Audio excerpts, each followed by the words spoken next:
Is your podcast helping your business scale, or is it just another item on your to-do list? Today in the Podcast Cafe, we're talking all about how to use social media to grow your podcast and business. My guest today is Emma Tessler, the founder of 95 Media and the host of Stop Scrolling, Start Scaling. We talk all about how she uses a social media strategy and short-form content to grow her podcast, her business, and her client base. You're going to learn a lot from this episode with Emma.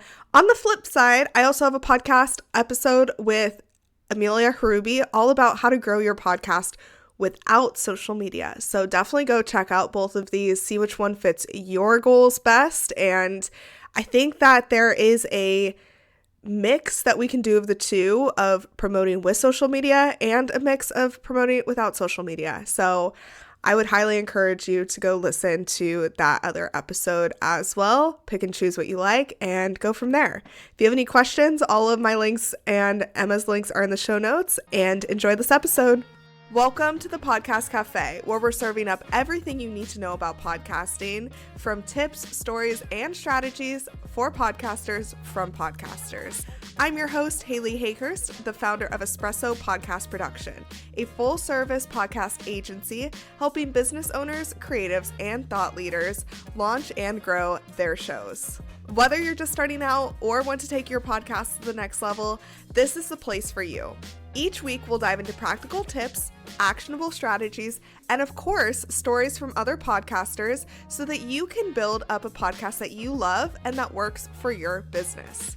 So grab your coffee, get comfortable, and let's get started. Welcome to the Podcast Cafe. Hey Emma, thank you so much for joining me in the Podcast Cafe. I'm really excited to talk all things podcasting with you today. Yeah, me too. Thank you so much for having me. Of course. So to start off, I have a really important question for you. Since we are in the Podcast Cafe, what's your go-to coffee order? I actually stopped drinking coffee a few years ago, so now I'm a Okay. tea girly because I was literally addicted and drinking 6 cups a day. So now I do English breakfast tea with honey. That is my Ooh. cafe order. Yum. Okay. No, I feel that. There's days where I'm like, should I have another coffee? It's already 4 p.m. And I'm like, Hayleigh, Yeah. you can't do that. Well, I mean, I really just switched from coffee to Diet Coke, so it's not like I'm doing much better. Diet Coke is so good. Okay, well, I love that. So, your podcast is all about social media and how to stop the scrolling. And really, I think that the audience of this podcast is going to love listening to your podcast after, because a lot of us are trying to grow our podcast or our business with the help of social media. And the doom scrolling is very, very easy to do. So why don't you tell us a little bit more about your background and what your podcast is about? Yeah, so my background is really in marketing. I founded my business in 2015, 95 Media, and we really specialize in creating high converting content for our clients who are growing their business and really looking to utilize social media marketing as that tool to get them in front of their target market. Mm-hmm. However, I don't actually have a background in marketing. My true educational background is actually interior design. So I sort of fell into the world of social media in a time when it wasn't really considered a real marketing avenue. In 2015, a lot of brands weren't looking at social media as an opportunity, but it's really cool to look back now and see the ones who jumped on the bandwagon early are truly leaps and bounds ahead of everyone else. But back then, I just saw a lot of opportunity on the platform and kind of looked around and was like, what is everyone doing? Like, why does no one see this? This is so cool. And I knew I wanted to be a part of the future. So I ultimately transitioned from design into marketing in 2020, quit my job, just kind of was like, let's try this thing. Let's see what happens. And then in 2022, we launched the podcast, Stop Scrolling, Start Scaling, as an extension of 95 Media, where we're able to create longer form content. That was really like the intention behind the show. Was we just have so much to say, and there's so many great resources that we want to put out there. And we love social, but it doesn't give us the opportunity to keep people's attention attention in the same format that we would like to create it in. So the podcast sort of became that arm of the business where we could support entrepreneurs and business owners and content creators in really getting the resources that can help them scale. And over the past 2.5 years, it has just become an integral part of our business. And I cannot imagine where we would be right now without the podcast. Oh my gosh. Yeah, I love podcasting too because I'm the same way. I'm a long form type of girl. Like short form content is great, but as you know with social media, like you just have to keep scrolling for people to find it. And with a podcast, you get to lock them in for a longer amount of time and really build that trust with them. So I love that is why you started the podcast all about social media. And that's awesome that you started in 2015 with your business. What made you really want to start, building your own business? I'm just curious. It honestly wasn't very intentional. It was just kind of a product of, I'm just someone who, when I know I can help make an impact, I can't shut up. So I was, in 2017, I graduated college. I ended up landing my dream job in design before I graduated. And I was like, well, I guess the universe is just telling me like, you got to do design. Like, I know you have this thing for marketing, but design is really what you need to be doing. But as I took on that job, I realized, okay, well, I can't keep serving my clients in the way that I was because I have to sit at a desk from 9 to 5. So I started hiring. I made my first hire at, I think, like 22 years old because I just couldn't do, certain things that had to be done during the workday. So my first hire was really a result of having business that I couldn't keep up with, which is a wonderful problem to have. Yes. And that has just snowballed because I just continue to go out and just cold pitch people. A lot of our first clients were people that I knew in the design space or had experiences with. And I just, I said, look, I know you have an Instagram and it doesn't look that great and I could really help make it better. And here's how we could do it.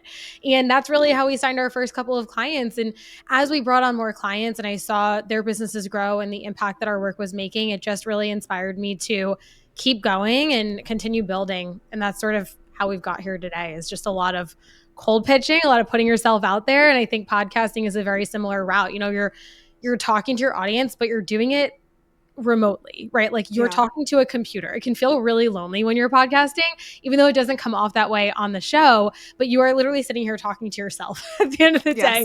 And so cold pitching really warms you up well for doing some podcast work. Definitely. So tell us more about the structure of your podcast, because you do solo episodes and they're shorter, but they're really, really punchy and powerful. So what made you come up with the concept of doing that? Because I think it's a big conversation of how long do my episodes need to be? Do they need to be those like hour-long episodes to have impact on my business, or can they be shorter like yours are and still have impact? Yeah, it's like you said, it's such a big conversation because I don't think there's any right or wrong answer. It's really coming down to who you are as a person and what your audience is looking for. When I first started the show, just like you said, I really thought I had to do longer episodes for them to be really impactful.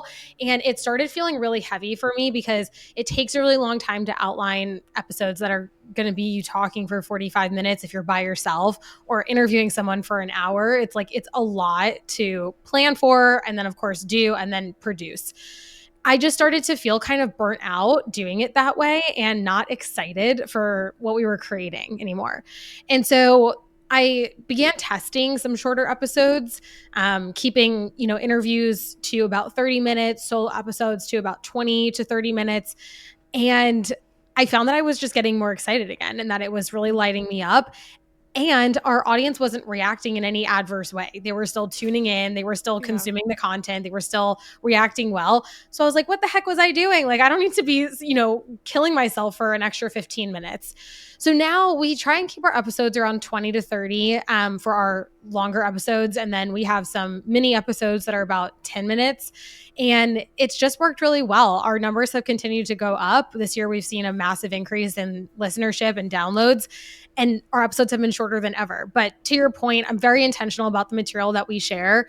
There's a lot of podcasts that are very fluffy, you could say, and have a lot of just like blah in it. Yes. And I really try and keep ours really informative, really on the ball, so that you can tune in, 20 minutes on your way to work or while you're taking a shower or on your walk in the morning. And you have some really great information that can inspire you for the day ahead. That's really my intention with our show. Yeah. And you thought about it in the way of how will your audience be consuming this, right? Yeah. And so knowing that they're busy business owners and just want quick social media tips, it makes sense to do shorter episodes, just like your mini series Social Bite. Like, these are things that you know that your audience will get value from. And if your episodes are too long or don't hit the right message, you're not going to be able to convert them to clients, which, of course, we all want to just have impact and help the listeners. But at the end of the day, as business owners who are running a podcast for our business, we do want to make those sales. Definitely. Yeah. Sorry to interrupt, but I just had to pop in here and talk about my podcast audits. This is an offer that has historically only been for my private clients where I'm doing their monthly production and editing. But I have actually just opened this up to more podcasters where you can come to me and get a quarterly audit of your podcast. This is a time dedicated to your podcast and your business growth. So what this looks like is we go into your podcast, we look at what you've been doing, what trends there are, what's working, what's not, and make a detailed plan of what to do in the next 3 months to move forward with your podcast so it actually brings you the results that you're looking for. If you're looking for new clients, are you getting that through your podcast? If you're looking to build trust, are you getting that through your podcast? If you're looking to build community, is that what you're accomplishing with your podcast?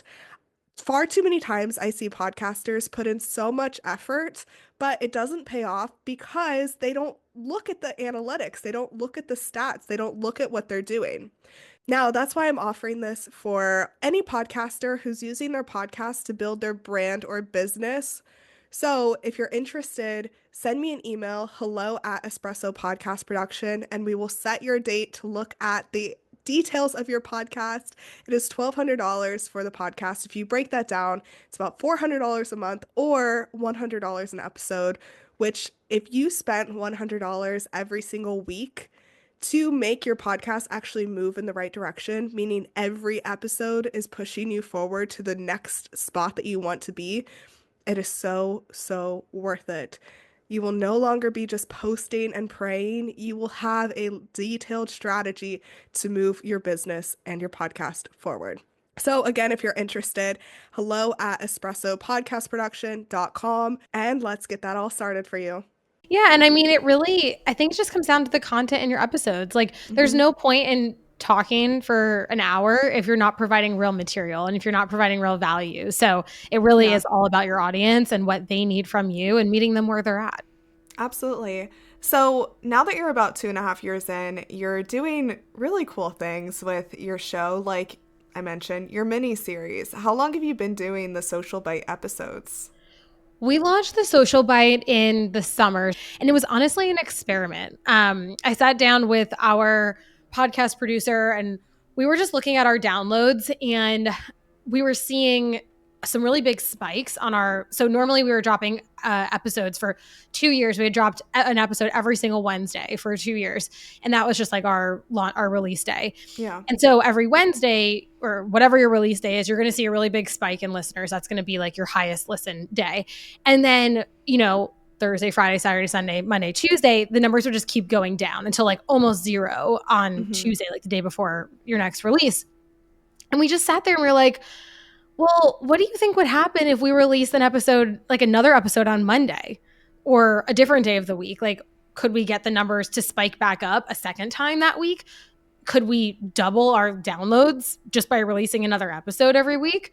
So we tried it and we were like, you know what, let's just test it for like 2 months. Let's see what happens. If our downloads stay the same, then we'll just leave it as is. There's no point in doing more work for not more results. And what we found was exactly what we predicted. We found that our downloads essentially doubled in the course of a month.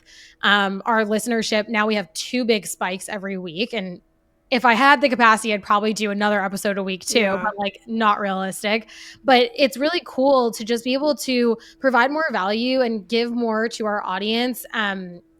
twice a week rather than just once. And it's probably, we call it like a mini series, but it's probably something that we're going to keep going and doing for the foreseeable future because it has done really well. And because they're so short, they're not a very heavy lift on my end. So it's a really easy way to batch and pump out more content without it feeling, like too much on either end. Absolutely. I love that. That's a really great tip. And I've had a couple clients that started their podcasts as like limited series. They were like, I'm just doing 10 episodes and calling it a day.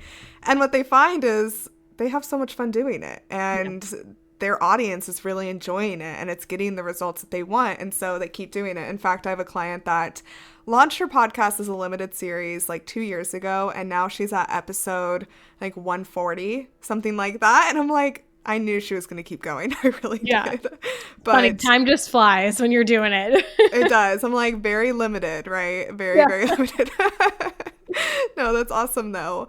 So thinking about the side of social media, this is a big part of what a lot of podcasters have questions about. And so I'd love to pick your brain about how you really promote and get your listeners, because I know social media does play, podcast has its own algorithm, but I always say like, if you have a podcast and you're not talking about it or promoting it or like not showing up, you're really not going to get listens. And I think that's a big misconception. So how does social media play a role in your podcast promotion strategy?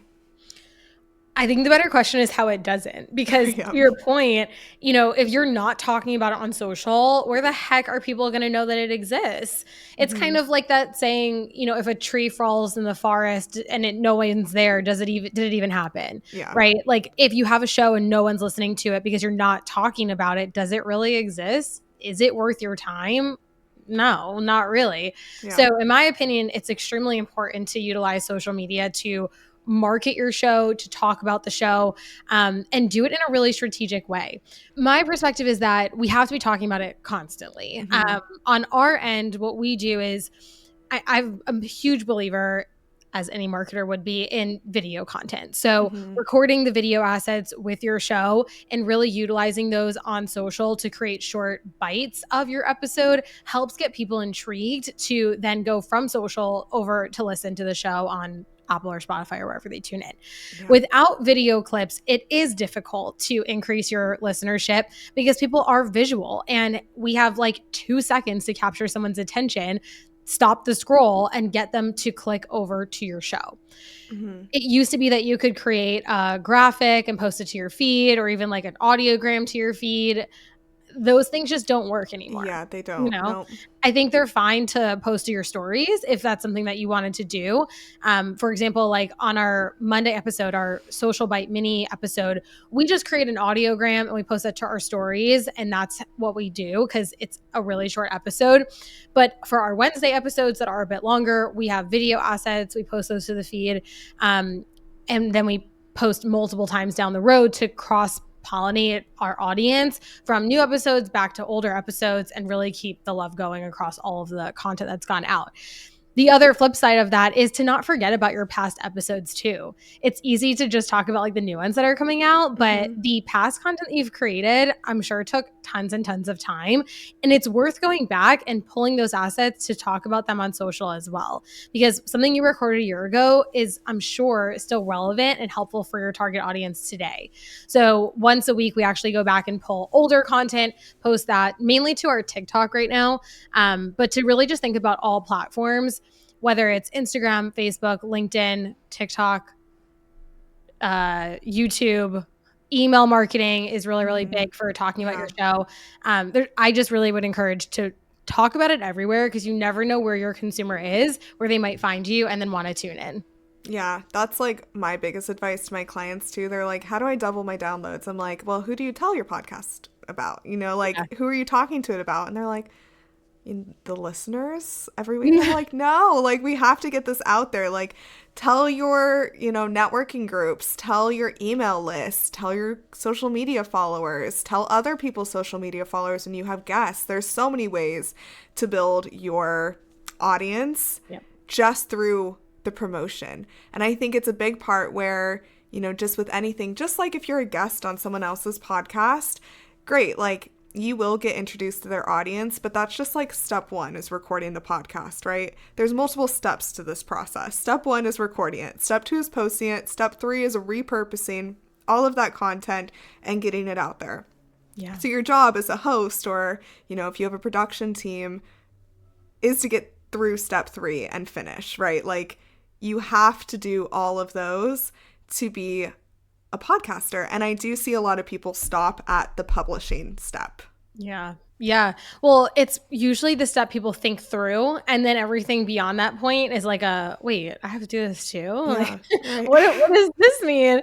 So even just, I don't even know if through production, but like, yeah, just hitting record can sometimes feel like the heaviest lift, but that's why people like yourself, producers, people who do the back end, marketing teams like us are so important to the overall process of getting your podcast out there and really growing it. Because like we said before, if you just have a show and no one tunes in, there's no point in doing it. You're doing it for yourself at that point. Exactly. So, those are great tips that you shared. Thanks so much for walking us through that. What tips do you have for converting your audience to, from listeners to clients? Do you have any advice here that you've seen like in your own practices? One of my favorite things to do, specifically when thinking about how can I really get my audience to go from listener to even just getting on a sales call with us, is I like to, when I'm sitting down planning out my episode topics, I think back to questions I've gotten on recent sales calls. So I'll say, okay, well, on my last sales call 2 days ago, someone asked me, well, what's the difference between X and Y? Or why do you do it like this? Or what's your process for ABC? And I will literally take that question and my response to that question and turn it into an entire episode. Because to me, what I found to be true for the past 10 years is that if one person's wondering it, a lot of people are wondering it. So if I can get ahead of that question, or it really is an objection at the end of the day, and answer it on the podcast, it could get people over the bridge of questioning themselves or questioning us or being unsure about wanting to reach out, and get them on a sales call, because their chances of closing someone on a sales call are a lot higher than them just consuming your content because it's not personal to them. Versus on a sales call, you get to ask the questions, you get to curate your responses and really get them a good answer to what they're wondering. So if you're looking to convert more people from your content, and maybe that's something you're struggling with right now, like you're just not seeing conversions, I would think about your podcast as sort of an objection handler and getting ahead of those objections in the sales process, because ultimately you're looking to drive someone into the sales process. So what if you were to cut that and shorten it in half by just getting ahead of any objections they might have? That is such great advice. I'm obsessed with that because that's so true. And I think, the longer you're in business, the more you realize this. There's different types of buyers, right? Some people will book a call with you with knowing nothing. And sometimes those will convert, sometimes they won't. But for the most part, most people are stalking you for a while before they actually finally book that call. So they're listening to your podcast episodes. They're being nurtured by you. So giving them the content that will answer their questions, whether that is objection handling or giving them the confidence to get on that call, that's 100% what a podcast is for. The rest is nice, but like that is 100% great advice right there. Yeah. And to be honest with you, I've had many conversations recently, like the past couple of months specifically, where I've been on a sales call and someone has said, everything sounds great. I'm really excited about everything you guys do.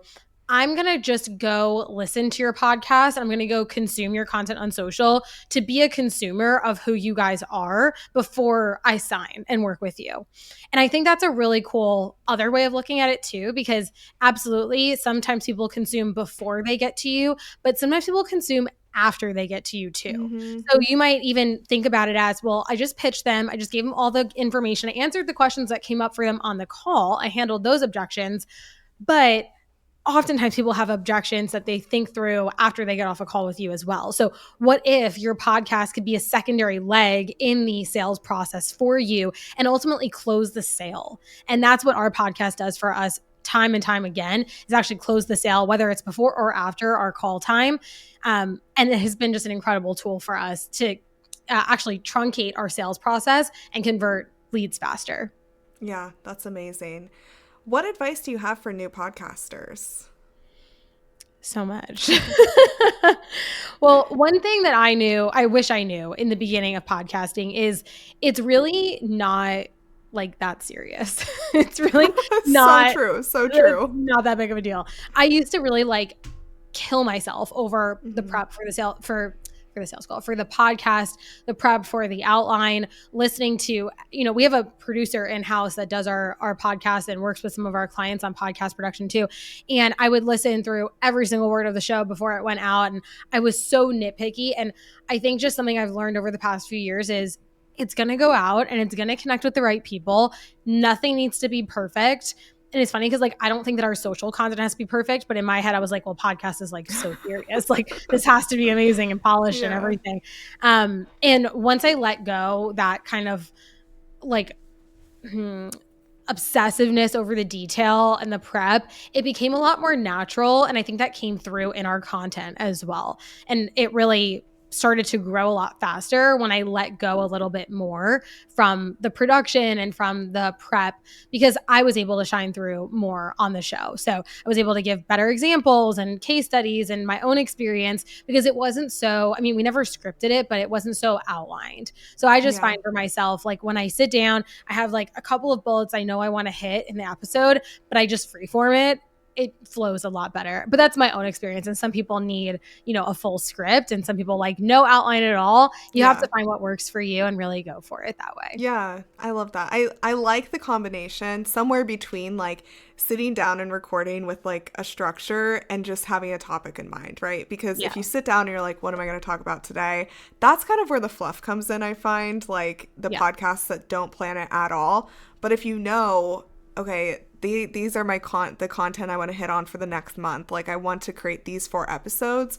You can kind of think of it. So, working with a marketing team like yours or a podcast production team like mine, like that's kind of what we talk about, right? Like we help come up with those content themes and what's going to make sense to your audience. So that's really great advice. Is there anything else you want to share before we get into my rapid fire section I have for you?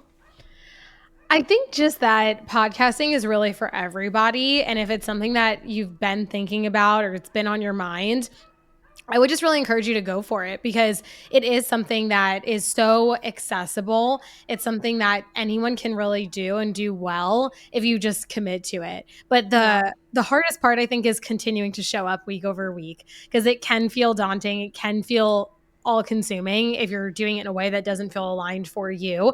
So going back to, everything we've talked about today, just finding a process that works for you and really sticking with it, but being adaptable to allowing it to change as well. Because as you change as a person, as your company changes, as your podcast grows, you want to evolve with it. But the podcast is something that is definitely accessible, and you can easily get off the ground if you're ready to put in the work. Yeah, absolutely. I have one more question before we get into rapid fire. Do you have tips for podcasters when thinking of social media? I know you mentioned video content is great, but beyond that, like, what should a podcaster be posting in terms of social media? Well, I can share what we do as a point of reference. So for our Wednesday episode, which is our big episode of the week, we post a Reels on to our feed of a clip from the episode. So that clip is what we call a sizzle reel. And if anyone's unfamiliar with a sizzle, it's sort of like different clips from the episode. They aren't congruent. They may feel a little disjointed. And it's really for the purpose of like intriguing you at different kind of hot points of the show. That reel goes out on Wednesday on launch day. And we also have a email that goes out to our entire list on launch day as well, where we really dive into the episode. We have links to listen in, some big topics that we touched on in the show, etc. On our Monday episodes, which are a bit shorter, we have an audiogram that we post to stories, and then direct links to the episode on both days, just in our stories, because that's where we get the most traction. But then we also have 2 to 3 days a week where we over on TikTok are posting current or past episode content from the shows that had gone out recently. And then we repurpose into Pinterest pins, which we pin 3 times a day all the time. If we were doing YouTube, we would post over on YouTube as well. But We post over on LinkedIn on release days. So really overall, what I would summarize this to say is to post as much content as you're physically able to create. There's no such thing as too much. And if you're scrolling on Instagram or TikTok or YouTube Shorts these days, you're going to see a lot of podcast content. It's not abnormal. It's not going to make you stand out. It's not something that your audience is not accustomed to. In fact, that is where they're going to want to go to discover your show. So I would create as much as you possibly can that feels within your bandwidth or your team's bandwidth, because the more you produce, the more people you're going to be reaching and ultimately tapping into to tune into your show. Absolutely. That's really great. I love that. I mean, it's nice to be able to hit so many different places, but with the same content, right? So being able to repurpose it for that platform, that's great. And, and your episodes are like, you mentioned, like 20, 30 minutes, and you can create all that content. So I think that should really inspire some of the listeners to be like, okay, I can do this too. Like, yeah, I'm able to, right? Like if Emma can create this much content from her podcast, so can I. I think that's really a big takeaway there. 100%. There's so much you can pull. I actually like to go back to like my outlines for the episode and pull out some like big points that I want to make sure we're hitting in our social content. It's all about not starting from scratch, right? Like you put all this time and effort into your show. Let's repurpose it as much as humanly possible over on social to drive more people to listen in. Absolutely. I love that. Okay, awesome. Let's get into the rapid fire. So I have just a few questions for you. And to preface this, I'm not the quickest at rapid fire. We're podcasters. We talk a lot. So let's get into this. So what is the first podcast you ever listened to? The first podcast, the show that like really inspired me on podcasting was actually how I like learned digital marketing in 2015 because I didn't have a formal education in it. And it was Jenna Kutcher's The Gold Digger Show, which is like an OG podcast that anyone in this space has listened to. And it's so funny because when I look back at those episodes now, I'm like, she was in the beginning stages of podcasting as well back then. And it's so crazy because she felt like so up here, like so advanced, so far on her journey, but it was really the beginning of her own path as well. But that show taught me so much. It really inspired me and was one of the big reasons why I even wanted to start a podcast to begin with. Very cool. I love that. So besides your own genre of podcasting, like the marketing space, what is your favorite genre to listen to? To be honest, it's so boring, but I really only listen to business podcasts or like the same way. Founders, entrepreneurs, like that type of thing. It's just, when I feel like I put a lot of intention behind being a forever student and always learning. So the books that I read are all business books. The podcasts I listen to are mainly educational and business oriented. So that's just kind of where I spend my free time, is trying to put more information into my brain. Yeah. Are there any that you recommend? I really enjoy the interviews on the Him and Her show with Lauren and Michael Bosstick. I find that those interviews are really great. They're great interviewers. So I like to get kind of like inspired by how they interview and then also learning from the stories of the founders that they interview too. Awesome. I love that. Do you have any dream podcast guests? I mean, like if we're stretching a major, which, I feel like Gary Vee would be an iconic guest. Yeah. So good. I would be nervous to interview him, but I would be like not okay. No, he's like so he has so many amazing tips. Like he really has taught me a lot about like social media and hooks and all of these important things, and running an agency. I think it's easy or hard for us in this space, like running an agency, to find like other agency owners. I think a lot of people see, this is my rant, this is where I go off on rapid fire. I love it. But I think for a lot of us who are agency owners, we see people who turn to like digital courses or like away from Done For You. But I mean, he's like one of those people you can always look to for his amazing agency style, the way he runs his business. So yes, all that to say, I'd love to interview him as well. So if you do it, introduce him to me, please. Perfect. Will do. Awesome. So what's the best advice that you have received about podcasting? What's funny is I didn't really talk to other podcasters before I started my show. So I didn't get a lot of advice in the beginning by any means, but I think that through the journey of like this, being a guest on other shows and interviewing other people on our show, just so many little tips and tricks along the way have kind of gone back and forth. I can't say there's one that necessarily stands out, but it's definitely like a lot of little things, even just like the right mic to purchase. You know, we had a different mic in the beginning, and one thing that's so important to me is your audio. And so, you know, someone saying like, oh, I really love this mic. Why don't you try it out? And I haven't switched. And I think it was very shortly after we started the show. Yeah. So little things like that, I think, are just so nice to be able to learn from one another and skip the sort of learning phase to get to the good part. Absolutely. Absolutely. Do you have any pet peeves when it comes to being a podcast listener? I know you already mentioned like the fluff, but any other ones? Honestly, I think it's really the audio quality for me. Like I think that having a great audio experience is really important. It's something that we work really hard on for our own show. It's just like a lot of editing on the background. And I'm sure that you do as well, just to make sure that, you know, if you have a guest, the sounds are aligned and it's not like one's too loud or one's really fuzzy. And then if it's a solo, that it's just really crisp and clear for the listener so that they want to stay tuned in, because I've listened to some really rough audios and I'm like, I want to listen to this material so bad, but I also want to blow my brains out because this is so difficult. So I think if you're like editing and or just listening to your own show back, making sure that the audio experience for your consumer is as good as you can possibly get it will really ensure that you're providing a great experience.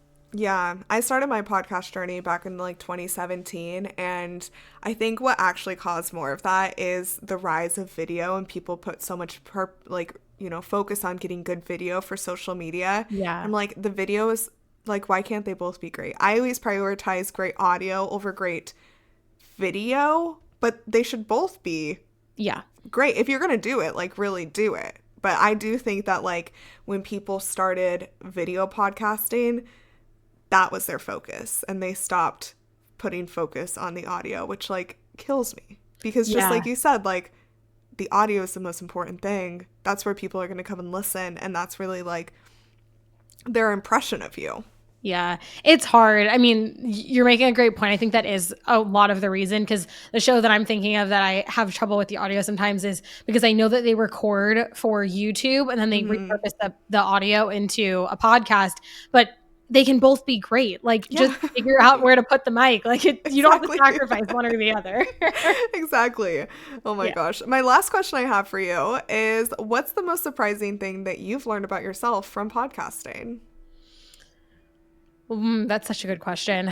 The biggest takeaway and self-improvement that I've made from the show is really speaking skills. I think about this all the time.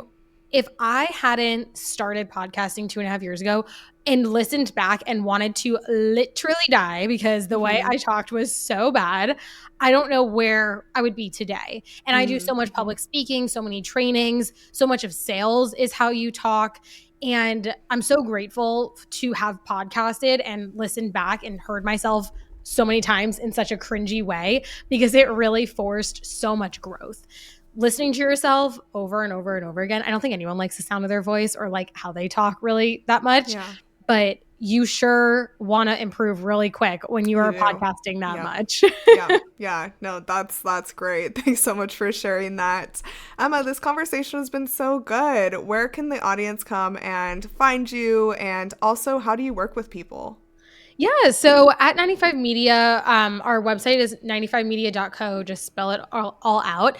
Our podcast is Stop Scrolling, Start Scaling. We're on all the platforms. And we are most active over on Instagram. So our handle over there is 90.5.media. Again, spell it all out. But the main way that we work with brands is to really create high converting content, whether that's to grow your podcast or to grow your business, services or product. That's what we do best. So if you're interested in working with us, our links to apply or inquire are on our Instagram, they're on our website. But yeah, we're just super excited about the impact and all the opportunities that are on the table for 2025 to grow your business through the power of social. Yeah, it's going to be a good year. Crazy year with everything happening with TikTok, but it's going to be a good year. You know what? We're just crossing our fingers and hoping for the best. Yes, we are. Oh my gosh. Well, I've loved this conversation, and thank you so much for joining me in the Podcast Cafe. All of your links will be in the show notes, so I hope that the audience goes and checks out, all of your services and follows you on socials. Thank you so much for having me. This has been so great. Thank you so much for joining me in the Podcast Cafe. I hope you're leaving with fresh ideas and inspiration to take your podcast to the next level.